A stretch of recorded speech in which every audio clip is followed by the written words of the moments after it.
Yo, I have a brand new gacha review channel that you should totally subscribe to. I'm going to be covering every single gacha game in existence. You're missing out by not subscribing. Yo, my name is Stix, and welcome back to your weekly gacha recap, a video series where I go over the latest news, pre-registrations, new releases, test phases, shutdowns, juicy drama, everything that happened in the gacha genre over the course of the last week that mattered to me in one easy-to-digest format. Before we jump in, though, I would strongly urge you to take a moment, join our Discord community filled with thousands of very passionate, very non-hateful, non-toxic, non-tribalistic community members that love and discuss all gacha games. Join our Twitter community and also join our subreddit community. That way you remain up to date with everything that goes on in the gacha genre. Now we have a lot to talk about, so let's just go ahead and jump right in.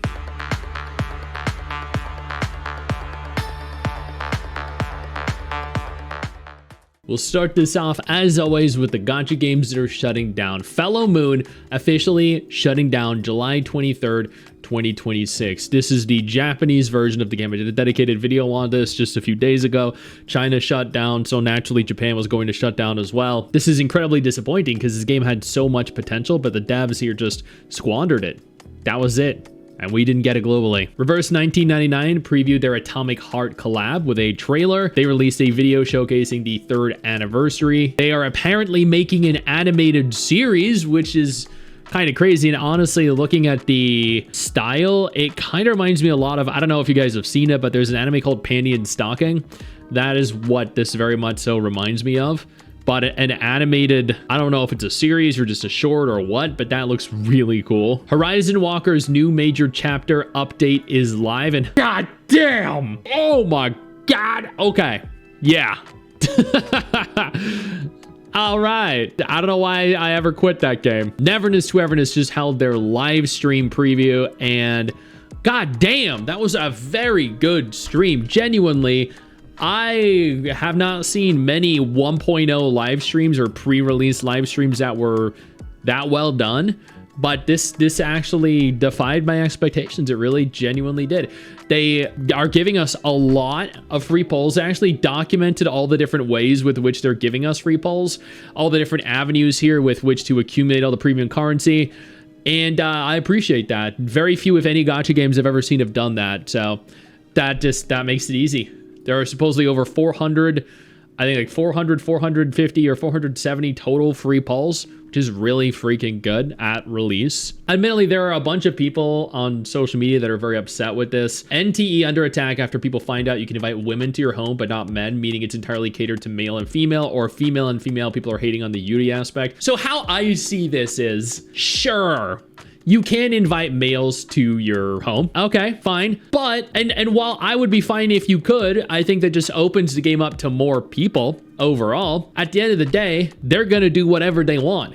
And if you don't like it, you just don't play it. It's that simple. Sure, you can complain about it. By all means, complain about it. But at the end of the day, like, there's no need to create drama out of it. There's no need to attack them. If a company does something you don't like, or a game implements something you don't like, you just don't participate or consume the content. That's it. It's like, if you don't like a content creator, just don't watch their videos. That's really all there is to it. I don't get the Yuri hate. I love Yuri. I mean, I love male and female, and I also love female and female. Like, there's absolutely nothing wrong with liking either or both or neither. Like, it's just, you like what you like. No one can tell you otherwise. Anyone that does is retarded. Mongil Stardive has had a pretty decent launch so far. They did have to go down a couple times for maintenance, but it seems like they've pushed out some updates here that has made the game much more enjoyable for everyone. It just launched several days ago, and I've had a ton of fun in it. Nikke held their 3.5 anniversary live stream. It had new characters, it had new improvements, it had new bonuses, it had new outfits as well. Like, I haven't looked at a complete compilation of all of the updates or all of the inclusions yet. I do plan on taking a full look at that and maybe doing a dedicated video on it. Not entirely sure yet, but from what I've seen, this is going to be a banger update. But I mean, let's be real, all their freaking anniversary or half anniversary events always are. Chaos Zero Nightmare held their half anniversary live stream as well. I'm actually sponsored to do a dedicated video on this.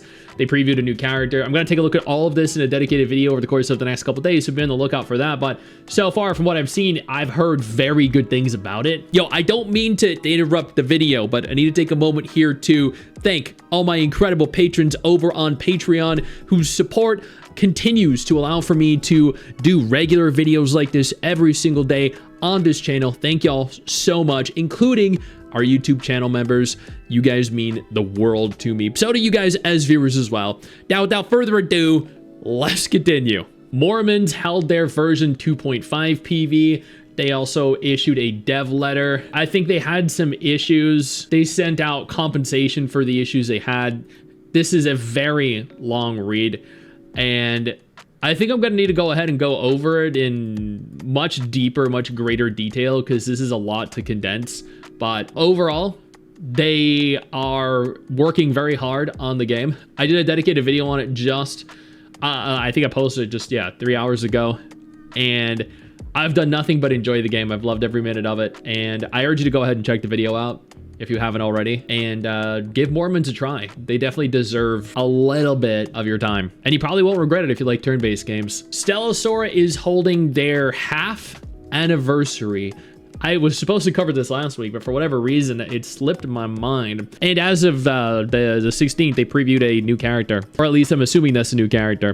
I'm going to be going back to Stella Sora in the next couple weeks, but I might go back to it now just so I can secure that absolute freaking babe of a Nekko girl and prepare to play it. Just like log in, do the intro stuff, and then play through it so I can accumulate the pulls necessary to guarantee her as a character, because god damn, she is freaking hot and has booba for days. Speaking of Nekko girls, Nekopara Sekai Connect had a very unfortunate launch. The game went down repeatedly, and I actually documented this in the video as well. I think it went down like 5-6 times for maintenance over a 2-day period, which was kind of a disaster. I mean, Condi here went through a bunch of things that he found were wrong with the game, or that people were finding wrong with the game. Another thing that happened was they decided to change the cost for different outfits. For chocolate and vanilla, the 8,800 to 2,800, and maple and cinnamon from 4,400 to 1,800. These are great changes until you factor in that players who already purchased it kind of get screwed over a little bit here. For players who've already purchased the sets, we'll distribute free gems equal to double the price difference as compensation. So this actually costs paid gems, and they're refunding you in free gems. Certain things in game require paid gems, so effectively you can't use the free gems for them, but they're refunding them as free gems anyway, which seems really, really silly, I think. And I think someone called this out. Yeah. People bought paid gems to get an outfit, and the competition is free gems. That's an L. Someone actually brought up, thank you for consulting with me. However, I think we need to return the difference in paid stones, right? Is it just impossible from a system perspective? Paid stones are something you can't get without spending money, while free stones, even if they're double, are something you can save up by steadily putting in the effort. To buy any content, you need paid stones after all. And they said it seems that using a paid version would violate the terms of service. So you're not going to be able to get refunded your paid gems here, and that's really disappointing. I don't see that as a win.